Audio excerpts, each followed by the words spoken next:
हाँ जी, नमस्कार, प्रणाम। कैसे हो आप सब? आशा करते हैं आप लोग बढ़िया होंगे। तो देखो यारो, आज ना भाई, आज नहीं, कल ही एक पोस्टर आया था पवन सिंह का, संकरा करके। आप लोगों ने आई होप देखे होंगे इंस्टाग्राम पे। आप लोग अगर पवन सिंह का इंस्टाग्राम देखते हो तो आप लोग देखे होंगे, और वीडियो वगैरह बन भी गया होगा। तो मैं बताने वाला हूँ कि आखिर कब रिलीज़ होने वाला। आप लोग तो कमिंग सून लिखा होगा पोस्टर पे।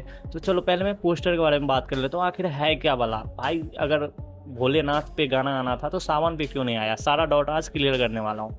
तो देखो, ये रियल है कि भाई शंकरा नाम से ही आपको पता चल रहा है महादेव पे गाना होने वाला है। बट आप लोग का एक क्वेश्चन होगा कि सावन पे क्यों नहीं आया। तो देखो, सावन पे इसलिए नहीं आया क्योंकि उस टाइप का गाने नहीं है। ये ना एवरीग्रीन गाना होने वाला है। ये एक पूरे साल बजने वाला गाना है कि हमेशा आप सुनोगे। जैसे बी प्रैक का गाना आया था ना एक, भोले बाबा का, वो आप कभी भी बजा लो यार, सावन विदाउट सावन कभी भी। तो उस टाइप का है, और ये एक बॉलीवुड लेवल का है। तो यार कभी भी पवन सिंह सोचा कभी भी लाएंगे ना मार्केट में तो माहौल गरमाने ही वाला है। तो कोई नहीं, माहौल तो वैसे भी गरमाएगा। अगर मैं बात करूँ कोरियोग्राफर का ना, अगर मैं कोरियोग्राफर का बात करूँ डायरेक्टिंग का, तो भाई इसमें आपको गणेशा आचार्य है यार। तो गणेशा आचार्य को आप लोग जानते ही होंगे, बहुत बड़े बड़े बॉलीवुड और साउथ में काम कर चुके हैं एक्टर के साथ। वो डांस कोरियोग्राफर है बेसिकली, तो वो है।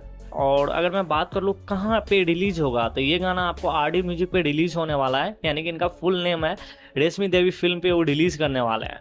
और ये गाना का अगर मैं बात कर लूँ, म्यूजिक का बात कर लूँ, तो पहले भाई प्रियांशु सिंह म्यूजिक देते थे। बट इसमें ना सब कुछ डिफरेंट है भैया। उल्लू मनाटी ने दिया है, नाम भी सुनो, उल्लू मनाटी भाई, नाम भी काफ़ी भाई अलबेला है। म्यूजिक उन्होंने दिया है। इसमें अगर बात करूँ तो रैप भी दिया है भाई, रैप भी इस गाने में होने वाला है। किस टफ करके गाना, किस टफ करके जो सिंगर है वो रैप देंगे। तो पहली बार आपको रैप सुनने को मिलेगा पवन सिंह के गाने में, और अच्छा खासा रैप सुनने को मिलेगा। तो इस गाने का अच्छा खासा बजट भी है, और ये गाना एक बॉलीवुड लेवल पे होने वाला है। तो टोटली कहने का मतलब गाना ब्लास्ट होने वाला है। बस हो सके तो कमिंग सून लिखा है, तो आज ना तो कल टीजर आने वाला है, और यह परसों या तरसों ये गाना आपको रिलीज कर दिया जाएगा। मतलब टोटली कहने का मतलब 2 से 3 दिन में गाना ये आपके सामने बन के रेडी होने वाला है।